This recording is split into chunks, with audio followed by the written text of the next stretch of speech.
Our Lady of Sorrows Hospital, Richmond, Virginia. Contrary to her partner, Dana Catherine Scully was finding there just weren't enough hours in the day. In fact, she was the busiest she'd ever been since becoming a medical doctor at the Catholic hospital after completing a residency in general and neurological surgery. It was a career she would have originally undertaken had it not been for that fateful choice when she decided to join the FBI. However, if she'd known back then that it was going to lead her down a dark and dangerous path, she might never have taken that leap of faith. Dana was happy to have left that part of her life behind, and even if the challenges of her new job didn't get any easier, she felt they were far more worthwhile. Sure, she'd stood beside her partner and been a valuable part of the team whilst pursuing those paranormal cases, but looking back on those times, just exactly how many of those had she actually solved from a scientific point of view? She knew she could count the number on the fingers of one hand. Her deepest regret, though, was seeing Mulder so reluctant to give up his work on the X-Files, when she personally had felt so much relief. Maybe it was due to a feeling of guilt on her part that she'd persuaded him to help the FBI with that missing agent case, something he could once again get his teeth into and use those all-important skills that had been laying dormant inside him for far too long. However, she had overlooked a very important fact, which unfortunately hadn't registered at the time. Suggesting he come on board, especially with an assignment involving a possible psychic, had been like handing candy to a baby. As a result, it almost cost them their relationship they'd nurtured over the years when she'd asked him to step away. She'd only done this because she was so concerned he was once again letting the darkness consume him, allowing that obsession of his to take centre stage. Her fears had been realised after he'd done something incredibly reckless, which almost resulted in him being decapitated, until she'd once again stepped in and rescued him. They had in fact saved each other's skins on numerous occasions in the past. Dana knew she didn't want that life any more, so was extremely grateful when no more FBI agents had descended on her asking for Mulder's help again. Then when he'd explained to her about the deal he'd made and how in return all the bogus charges against him had been dropped, again she felt a strong bout of relief. It had been incredibly unfair, but at the same time meant they could completely disappear from under the FBI's radar and no longer be hassled. Since being on the run, it had been a nightmare having to secretly visit her partner in the hideaway he'd bought in the middle of nowhere. Over time, not having the X-Files to pursue had meant their relationship could blossom, as it did, both emotionally and physically. So eventually, when he'd finally asked her to move in with him, she'd accepted gratefully. Then after this latest reluctant involvement with the FBI, she'd begged him to take them somewhere beautiful, where they could escape from everything bad in the world. An impossible task in the long run, she thought, but persuading him to go to one of the islands off the coast of Florida was the best decision she'd ever made in a long time. However, all too soon it had been over, and she'd had to return to reality with a painful bump. This is a code red. I repeat, code red. This was her first month back in the hospital, and things had reached a hectic level.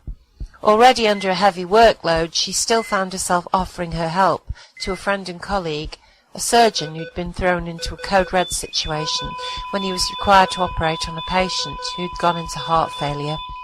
This particular cardiac disease had caused blood clotting within the heart, resulting in a severe attack.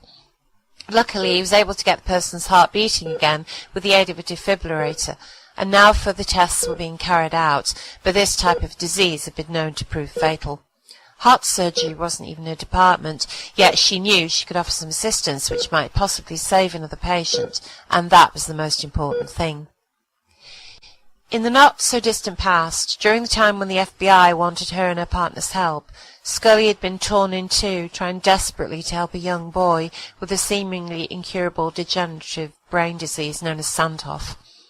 Her fellow colleagues assured her the symptoms were untreatable, and the medical board refused to offer any help, forcing her to turn to the internet for advice.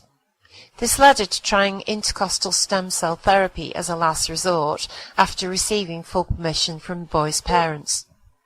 At the time she knew she was taking a huge risk, as each procedure she performed in the operating theatre put the boy through an incredible amount of suffering.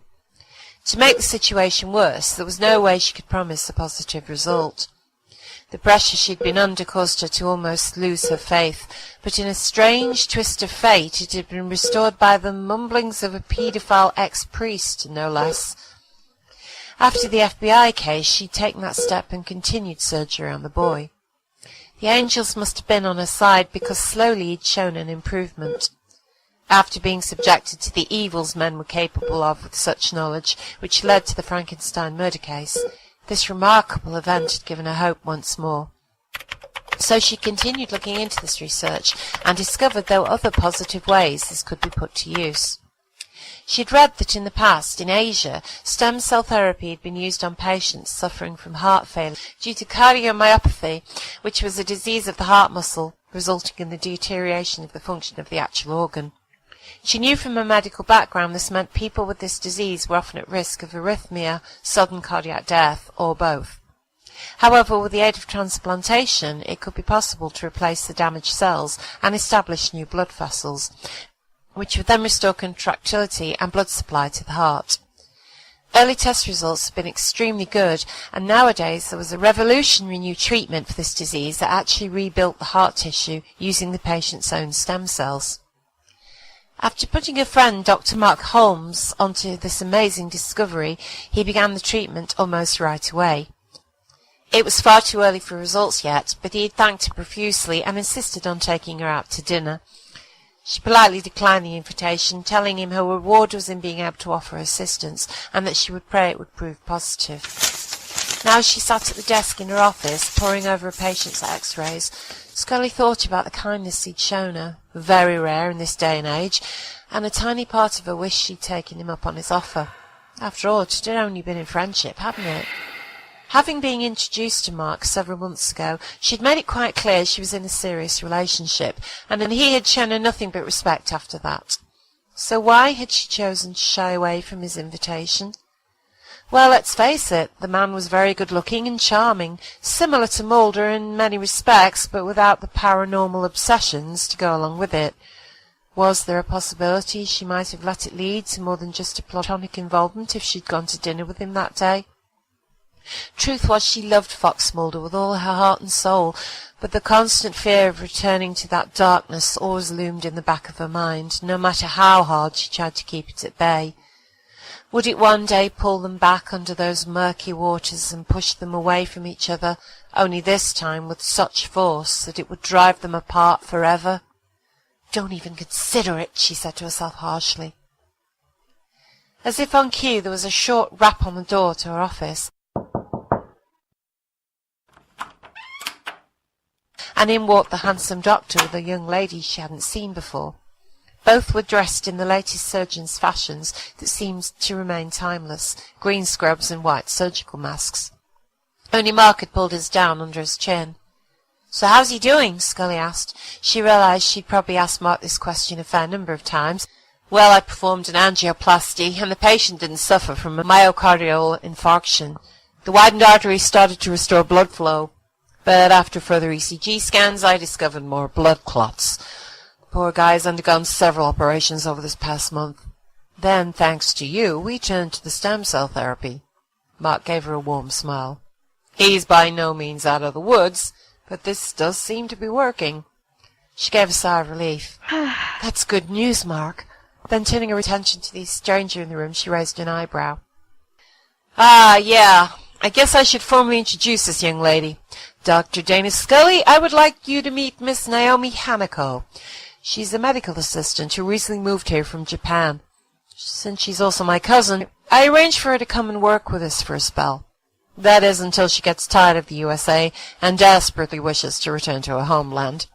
He gave her a wink, and she returned with a polite nod of her head. Scully came from behind her desk and walked over to the girl who at first glance she'd believed to be in her mid-20s. "It's very nice to meet you, Naomi," she said courteously. Almost as soon as she took her hand, she realized it was very cold to the touch. Okay, they were in the middle of February, only the interior of the hospital was always kept at a regular temperature. She also couldn't help feeling a little uneasy by her presence, and why hadn't she taken off the surgical mask? The young girl bowed graciously. It's really nice to meet you, Dr. Scully. I heard a lot about you. You're not in the operating theatre now. It's quite okay for you to remove the mask. I assure you there are no lethal germs in here. She realized that it had come out in a rather rude fashion, and she hadn't intended to be so abrupt in her manner. But something was niggling in the back of her mind, and Scully just couldn't understand why. Mark gave her a puzzled look. Dana, no need to scare the poor girl on her first day. I'm so sorry. Naomi sounded genuinely shaken. Tentatively she took off the facial mask and held it in both hands. It looked to Scully like she'd been almost afraid to remove it, yet underneath the white cotton shield the woman was, to put it simply, beautiful. Having a complexion like porcelain, with large, dark, doe-like eyes under thick lashes, why on earth would she want to hide it? Perhaps the girl was just shy. Suddenly Dana felt rather guilty of the way she'd spoken to her. I'm sorry, I didn't mean to upset you. I'm probably just tired. She realized subconsciously she'd been analyzing this new assistant far too deeply. That's what comes of spending years and years devoted to weird phenomena and the like, she thought to herself. You just can't seem to shake it. Damn his spooky sense for rubbing off on me. That's all right, Dr. Scully, Naomi said quietly. I'm just a little nervous at being here. I've never worked this far away from home, and moving to the United States is proving quite daunting, as well as exciting. She gave a timid smile and added, But I'm looking forward to working with you. With me? Scully queried. Yeah, I forgot to add, Mark began, handing her the necessary paperwork he tucked into his belt. Naomi here is a qualified physician's assistant. Taking hold of his cousin's hand, he started to guide her gently toward the door. Could you excuse us for a moment, Naomi? I need to explain some things to Dana. Of course, she replied and left the room. Scully had been briefly skimming over Naomi's resume, revealing her qualifications, skills, and places she'd studied as a medical student. She raised an eyebrow at him. So, among various general and office duties, she's going to be my chief assistant in all my surgeries? That good, is she, Mark? Yeah, he replied with a smile. You won't need to fully train her either, as she's had neurosurgical experience. She worked alongside a surgeon for the 6 years in the Nakamura Memorial Hospital in Hokkaido. Impressive, Dana stated. So why isn't she there any more? Before she could reply, she cut in with, Look, I've never hired an assistant because I don't need another one, Mark. Not at this present time, at any rate. Dana, I know you're snowed under with work, so don't tell me you don't need the help, Mark replied, trying to make her see how stubborn she was being.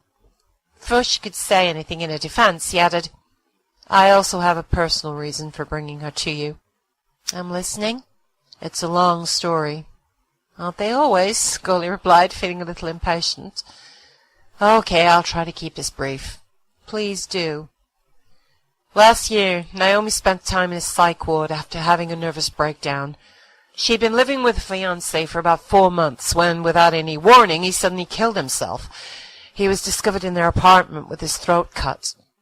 His fingerprints were all over this kitchen knife. Scully's eyes widened. Oh, God!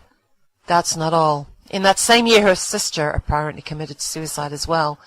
She was a few years younger than Naomi, and a gifted musician who was heading for a very promising career. She had everything to live for, yet was found dead in her mother's house, both wrists slashed. Where was the father? Scully asked, shocked. Mark bowed his head. He died in a plane crash a few years before these incidents.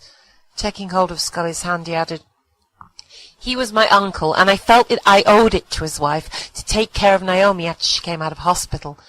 Sachi just wasn't coping since the death of her youngest daughter, and wasn't strong enough to be there for her. Ironically, her name means blessed or lucky, he added sadly. So you took her under your wing? Yeah, and she's been just fine since she came over here, managed to stand on her own 2 feet once more. But she's bright, intelligent, and needs to be working again. I was kind of hoping you'd be okay with this. He knew he was sounding maybe a little desperate, but needed her approval. Scully sighed and dropped his hand. I understand this girl's plight, Mark, and you being family wish to help her, but you should have discussed this with me before you brought her to my office. I realize that, Dana, and I'm sorry, he said apologetically. but I promise you she'll be nothing but an asset to you. She knows her stuff. However, if there's any sign of any change in her mental state of mind, I will take full responsibility and relieve her of her position with you." "That's mighty nice of you, Mark," she replied with a touch of sarcasm. "I presume she's on medication?" "Yes, diazepam. She was on much stronger antidepressants during her time in the psychiatric unit. She's improved a great deal since then, and the depression is no longer affecting her functioning in everyday life." "All right, Mark," she said, defeated. "Let's give it a trial run. But if I find she cannot handle the work, then I will terminate her employment. After all, we are here to save people, and if someone isn't focused on the task at hand, it could endanger patients' lives. I can't have that." "Absolutely, Dr. Scully," he replied, gently emphasizing the word doctor. "Seriously, though," he added, "thank you for doing this. She's had such a rough time of it, poor kid. I just want to see Naomi working to her full potential again." "Any time, Mark," Scully replied. She gestured towards the door. "You can ask her to come back in now, and I'll start showing her the ropes." Putting a hand on his shoulder, she added, "I really hope this works out."